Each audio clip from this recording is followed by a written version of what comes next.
వీక్షకులకు స్వాగతం, నమస్కారం. 2014 నుంచి 2019 మధ్యలో పోలవరాన్ని 72% పూర్తి చేసి జగన్మోహన్ రెడ్డికి అప్పు చెబితే 2019 నుంచి 2024 మధ్యలో జగన్మోహన్ రెడ్డి 0.1.5 పూర్తి చేసి ఆ పోలవరాన్ని కుదేలు చేసి రివర్స్ టెండరింగ్ పరిట 1000 కోట్లు దాంట్లో మింగేసి నాశనం చేసిన తర్వాత ప్రజలు కళ్ళు తెరిచి జగన్మోహన్ రెడ్డిని ఇంటికి సాగనంపిన తర్వాత 2024లో కూటమి ప్రభుత్వం వచ్చి చంద్రబాబు నాయుడు గారు ముఖ్యమంత్రిగా ప్రమాణ స్వీకారం చేసిన తర్వాత పోలవరాన్ని ఎలా వడివడిగా పరుగులు పడిస్తున్నారో చూస్తున్నాం. 2027లో పోలవరం పూర్తయ్యే పరిస్థితి ఉందా, లేదంటే ఇంకా కొనసాగే అవకాశం ఉందా అడిగి తెలుసుకునే ప్రయత్నం చేద్దాం. వివరించడానికి మనతో కూడా ఉన్నారు సీనియర్ జర్నలిస్ట్ సత్యమూర్తి గారు. వారిని అడిగి మరిన్ని విశేషాలు తెలుసుకుందాం. సార్ నమస్తే. నమస్కారం అండి. పోలవరం 2022కి పూర్తయ్యే అవకాశం ఉందంటారా, లేదంటే ఇంకా టైం తీసుకునే అవకాశం ఉందంటారా? ముందుగా మీరు ఒక non political issue developmental activity మీద మీరు క్వశ్చన్ అడిగినందుకు నాకు చాలా సంతోషంగా ఉంది. ఎందుకు అంటే ప్రజలకి ఈ డెవలప్మెంటల్ యాక్టివిటీస్ ఎట్లా జరుగుతున్నాయి, ఎంత స్పీడ్గా జరుగుతూ ఉన్నాయి అనేది చాలామంది క్లారిటీ ఉండకపోవచ్చు.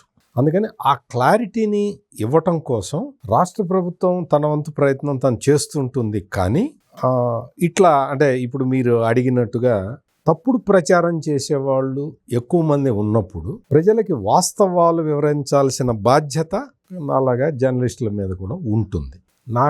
ఎందుకు ఉంటుంది అంటే నేను ఆ సబ్జెక్ట్ని స్టడీ చేస్తున్నాను కాబట్టి, దగ్గరుండి చూస్తున్నాను కాబట్టి నాకు ఈ పోలవరం ప్రాజెక్ట్ ప్రోగ్రెస్ అది ఒక ఆశ్చర్యకరంగా జరుగుతూ ఉన్నది. మీకు మనం చూసాం జగన్మోహన్ రెడ్డి టైంలో డయాఫ్రమ్ వాల్ కొట్టుకుపోతే చూసే నాథుడు లేడు. చాలామంది అనుకుంటారు మా ఊళ్ళో రోడ్డు పోతే పట్టించుకోలేదు, మాకు ఇది మా ఊళ్ళో కరెంటు రాకపోతే పట్టించుకోలేదు అనుకుంటారు.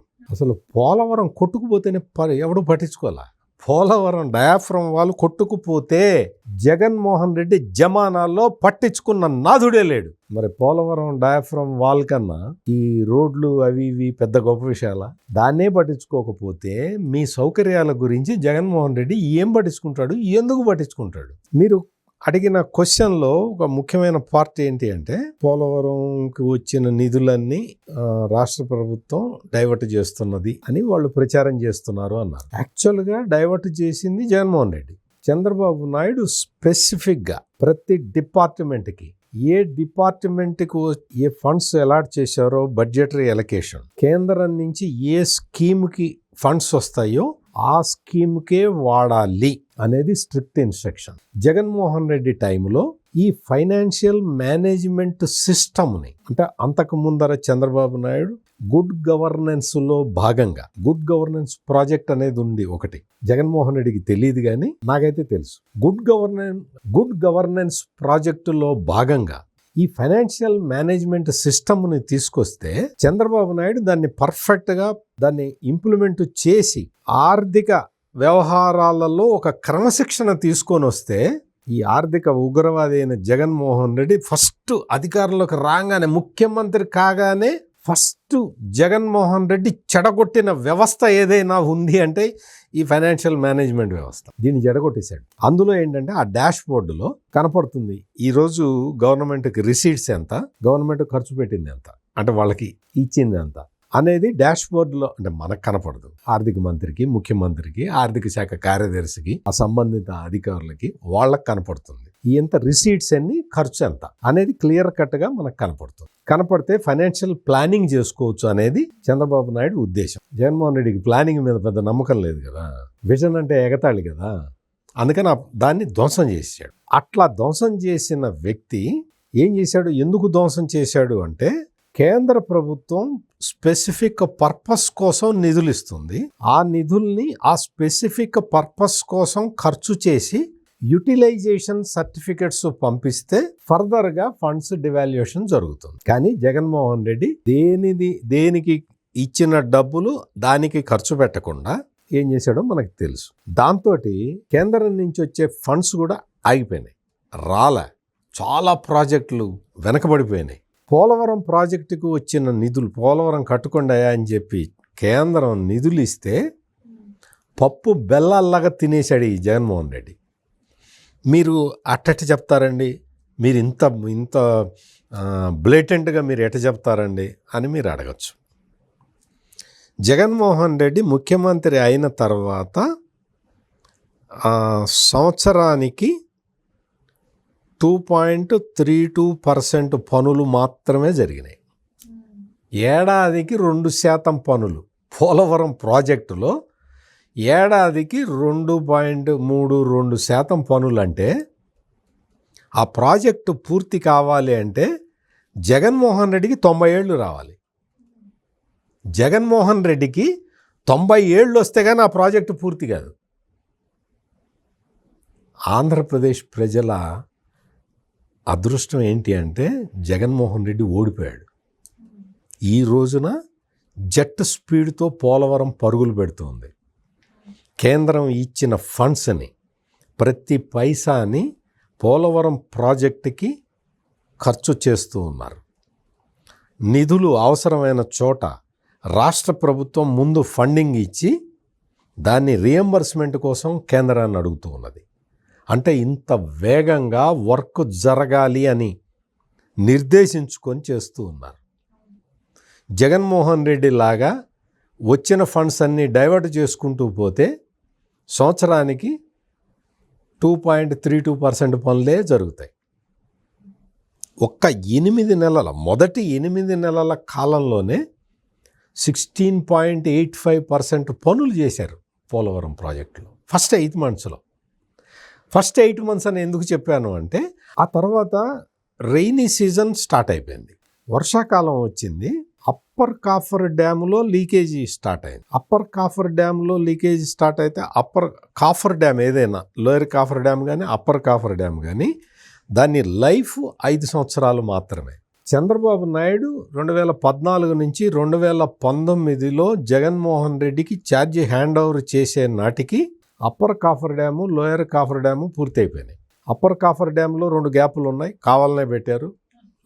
లోయర్ కాఫర్ డ్యామ్లో 2 గ్యాపులు ఉన్నాయి, కావాలనే ఉంచారు. ఎందుకు అంటే సీక్రెట్ ఏంటి అంటే కాఫర్ డ్యామ్ మొత్తం కట్టేస్తే మీకు ఖమ్మం జిల్లాకి ఎక్కువ ఎక్సెస్ ఫ్లడ్ వస్తే భద్రాచలం మునుగుతుంది, తెలంగాణ గొడవ చేస్తుంది. కాబట్టి కాఫర్ డ్యామ్లకు గ్యాపులు వదిలేరు.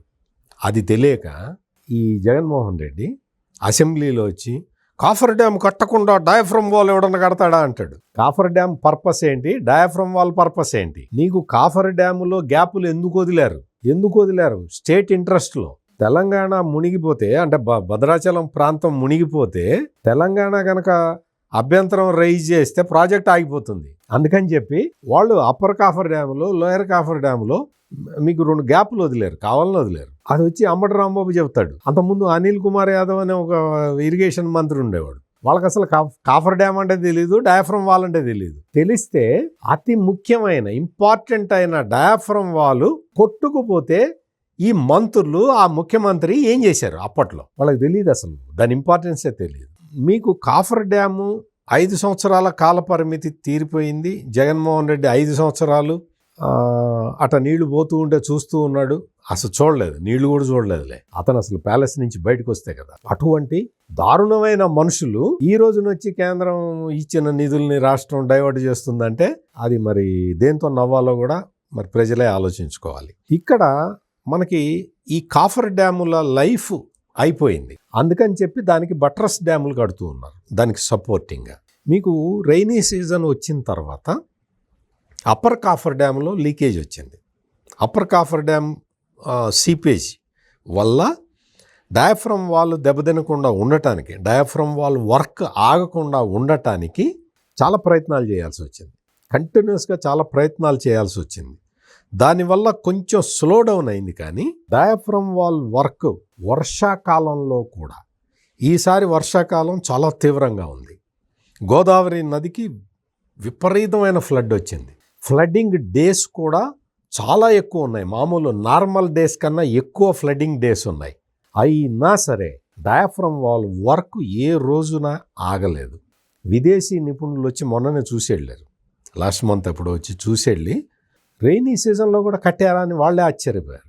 ఈ రోజున జలవనరుల శాఖ వాళ్ళు కూడా వచ్చి ఆఫీసర్లు వచ్చి వాళ్ళు చూసి పోలవరం ప్రాజెక్టు జరుగుతున్న తీరు, వర్క్స్ జరుగుతున్న తీరు ఆశ్చర్యపోయారు వాళ్ళు చూసి. అంటే అంత ఫాస్ట్గా నడుస్తూ ఉన్నాయి, ఫుల్ స్పీడ్ తోటి నడుస్తూ ఉన్నాయి. ఆ left main canal, right main canal works start అయి వాళ్ళు చేసేస్తూ ఉన్నారు. ఎర్త్ కమ్ రాక్ఫిల్ డ్యామ్లో గ్యాప్ 1 గ్యాప్ 2 ఒక 4 నెలల కిందటో 5 నెలల కిందటో మొదలుపెట్టారు. అవి టార్గెట్ పెట్టుకొని చేస్తూ ఉన్నారు. అంటే మీకు ఇవన్నీ ఎందుకు చెప్తున్నాను అంటే, ప్రాజెక్టులో ఈ ప్రాజెక్టు వర్క్స్ సైమల్టేనియస్గా జరుగుతూ ఉన్నాయి. నీకు డయాఫ్రమ్ వాల్ కట్టి అది పూర్తి అయిపోయిన తర్వాత నేను కాలువలు తవ్వుతాను, దాని లింక్ పెడతాను అంటే కుదరదు, అంత టైం లేదు. మనం 2027 కల్లా ప్రాజెక్టు పూర్తి చేసి మొదటి దశ ప్రాజెక్టు పూర్తి అయిపోయి నీళ్ళు ఇవ్వాలి రైతులకి, అది టార్గెట్. అందుకని బ్యాక్వర్డ్ ఇంటిగ్రేషన్ తోటి పనులు జరుగుతున్నాయి అక్కడ. అందుకని చాలా పనులు సైమల్టేనియస్గా జరుగుతూ ఉన్నాయి. ఒకదాని తర్వాత ఒకటి జరగాల్సిన పనులు సైమల్టేనియస్గా చేస్తూ ఉన్నారు. అందుకనే ఈ రోజున ఎర్త్ కమ్ రాక్ఫిల్ డ్యామ్ పనులు కానీ, ఈ డయాఫ్రమ్ వాల్ పనులు కానీ, డయాఫ్రమ్ వాల్ ఈ డిసెంబర్ కల్లా పూర్తి కావాలనే టార్గెట్ పూర్తి అయిపోతున్నది. మ్యాక్సిమం తర్వాత మళ్ళీ టెస్ట్ చేసుకోవడానికి దానికి ఇంకొక నెల పడితే పట్టచ్చు. December 31 target diaphragm wall complete చేయడానికి. డయాఫ్రమ్ వాల్ December 31 లోపల కంప్లీట్ అయిపోతే మొత్తం ప్రపంచంలో ఉన్న ఇరిగేషన్ నిపుణులందరూ వచ్చి చూస్తారు పోలవరం ప్రాజెక్టు ఇట్లా కట్టారు అని. అంటే అంత రిగరస్గా పోలవరం ప్రాజెక్టులో పనులు జరుగుతూ ఉంటే ఈ సాక్షి పేపర్లో అదే డయాఫ్రమ్ వాళ్ళు ఇంత కట్టాలండి, ఇంతే కడుతున్నారు, అదే ఇంత కడితే ఉండదు రవి. నీకు ఎంత డైమెన్షన్లో కట్టాలో అంత డైమెన్షన్లోనే పెట్టాలి. నీకు వేరే విధంగా సాధ్యం కాదు, అది వేరే విధంగా కుదిరే పని కాదు. అది డయాఫ్రమ్ వాల్ అనేది ప్రాజెక్టు కొట్టుకుపోకుండా ఉండటానికి కట్టేది. నీలాగా వేరే ప్రాజెక్టులు నీ కడప జిల్లాలో చెయ్యర్ నది మీద కట్టుకున్నావు నువ్వు ప్రాజెక్ట్, అన్నమయ్య ప్రాజెక్టు కడితే దాని గేట్లు కూడా కొట్టుకుపోయినాయి, చూస్తూ కూర్చున్న గుడ్లపకిచ్చి. నేను చెప్తున్నా కదా, వర్షాకాలం కూడా జనరల్గా వర్షాకాలం ప్రాజెక్టు పనులు ఆపేస్తారు. ఏ ప్రాజెక్టు పని అయినా సరే, గోదావరిలో కట్టే ప్రాజెక్టులే కాదు, ఏ ప్రాజెక్టు పనులు అయినా సరే, ప్రాజెక్టు పనులేంటి, చిన్న రోడ్డు వేయాలన్నా వర్షాకాలం వేయరు, కుదరదు కదా, వర్షం పడుతూ ఉంటుంది, కుదరదు. అటువంటిది పోలవరం ప్రాజెక్టు పనులు అంత వేగంగా అంత వడివడిగా గోదావరి వస్తున్నా కానీ పోలవరం ప్రాజెక్టు పనులని ఆపకుండా కంటిన్యూ చేశారు. ఈ రోజున మొత్తం చాలా ఇంపార్టెంట్ పనులన్నీ కంప్లీట్ అయిపోతున్నాయి. అందుకనే కేంద్ర జలవనరుల శాఖ అధికారులు వచ్చి చూసి వాళ్ళు దే ఫెల్ట్ వెరీ హ్యాపీ. విదేశీ నిపుణులు లాస్ట్ మంత్ వచ్చిన వాళ్ళు కూడా they felt very happy. Quality work జరుగుతూ ఉన్నది, క్వాంటిటీ వర్క్ జరుగుతున్నది. జనరల్గా క్వాంటిటీ వర్క్ ఎక్కువ అయితే క్వాలిటీ తగ్గుతుంది కదా సహజంగా, కానీ క్వాలిటీ తగ్గకుండా ఎక్కువ మొత్తంలో పనులు చేయటంలో మీరు అసలు ఎట చేస్తున్నారని అందరూ ఆశ్చర్యపోతూ ఉన్నారు. అందుకని డెడ్ లైన్ పెట్టుకొని బ్యాక్వర్డ్ ఇంటిగ్రేషన్ తోటి పనులు చేసుకుంటూ ఉన్నారు. మీరు చెప్పిన ఇంకొక ముఖ్యమైన పాయింట్ పోలవరం నిర్వాసితుల సమస్య. మనం చూసాం ఈ 15 నెలల కాలంలో 2 సార్లు వాళ్ళకు కూడా తెలియకుండా వాళ్ళ బ్యాంకుల్లో డబ్బులు వేసింది రాష్ట్ర ప్రభుత్వం. జగన్మోహన్ రెడ్డి టైంలో ఒక్క పైసా కూడా రాలేదు. జగన్మోహన్ రెడ్డి అంతకు ముందు అంటే 2019కి ఎలక్షన్లకు ముందు పోలవరం నిర్వాసితుల దగ్గరికి వెళ్ళి వాళ్ళని రెచ్చగొట్టి వచ్చాడు. వాళ్ళని నీకెందుకు మీరు ఇంత కాదు అంత ప్యాకేజీ రావాలి, ఇంత ప్యాకేజీ రావాలని వాళ్ళని రెచ్చగొట్టి వచ్చాడు. వాళ్ళందరూ అమాయక గిరిజనులు కదా, వాళ్ళు నమ్మి ఈ జగన్మోహన్ రెడ్డికి ఓట్లేశారు. ఓట్లేస్తే 5 సంవత్సరాల కాలంలో ఒక్క పైసా ఇవ్వాల, ఒక్క పైసా. ఒక సందర్భంలో జగన్మోహన్ రెడ్డి అక్కడికి వెళ్తే నిర్వాసితులు అడిగారు, అన్న నువ్వు చెప్పావు కదా నువ్వు ఇంత ఇస్తాను ఇంత పెంచాలి, ఇంత మీకు కాంపెన్సేషన్ పెరగాలి అని చెప్పావు కదన్నా, మరి నువ్వు ఇప్పుడు ముఖ్యమంత్రివి కదా, మరి ఎప్పుడు ఇస్తావు అని అడిగారు. గిరిజనులు కల్లా కపటం లేని గిరిజనులు కదా వాళ్ళు అట్టగే అడుగుతారు, వాళ్ళేం మొహమాటపడరు. దానికి జగన్మోహన్ రెడ్డి ఏం చెప్పాడు తెలుసా సమాధానం? అన్న నేనేం చేస్తానన్నా, కేంద్రం డబ్బులు ఇస్తే మీకు ఇస్తానన్నా, వాళ్ళు ఇవ్వకపోతే నేనేం చేయాలన్నా, అంటే కేంద్రం డబ్బులు ఇవ్వాలన్నా నేనేం చేయలేనన్నా అని గిరిజనులతో చెప్పాడు ఈ జగన్మోహన్ రెడ్డి. ఆ విషయం నీకు ఎలక్షన్ల ముందర తెలీదా? నీకు తెలిసినా తప్పు చెప్పావా? గిరిజనులే కదా మోసం చేద్దామని చెప్పావా? మరి ఈ రోజున ఫండ్స్ ఎట్లా రిలీజ్ అవుతున్నాయి? కేంద్రం నుంచి వస్తున్నాయి. రాష్ట్ర ప్రభుత్వం వెంటనే కేంద్రం నుంచి పడ్డ నెక్స్ట్ డే వాళ్ళకి ఇచ్చేస్తున్నారు రీహాబిలిటేషన్ ప్యాకేజీలు. ఎట్లా ఇస్తున్నది? ఎందుకు ఇస్తుంది? మొత్తం అంటే ఈ సంవత్సర కాలంలో, వచ్చే సంవత్సర కాలంలో 2026 లోపల అది పూర్తి చేయాలి. 27లో మొదటి దశ పూర్తయ్యే నాటికి పునరావాసానికి సంబంధించిన సమస్య ఒక్కటి కూడా వినపడకూడదు అని చెప్పి చంద్రబాబు నాయుడు ఆదేశాలు ఇచ్చాడు. దీంట్లో ఆ డైరెక్షన్లో ఆఫీసర్లు పనిచేస్తూ ఉన్నారు. ఒక పైసా ఇవ్వని నువ్వు ఇప్పుడు వచ్చి పునరావాస ప్యాకేజీ గురించి మాట్లాడితే చాలా నవ్వులాటగా ఉంటుంది. అందుకని అన్ని పనులు సమగ్రంగా ఒక్కొక్క దానికి డెడ్లైన్ పెట్టుకొని ఆ డెడ్లైన్ని రీచ్ అవ్వాలంటే ఎంత వేగంతో పని చేయాలి.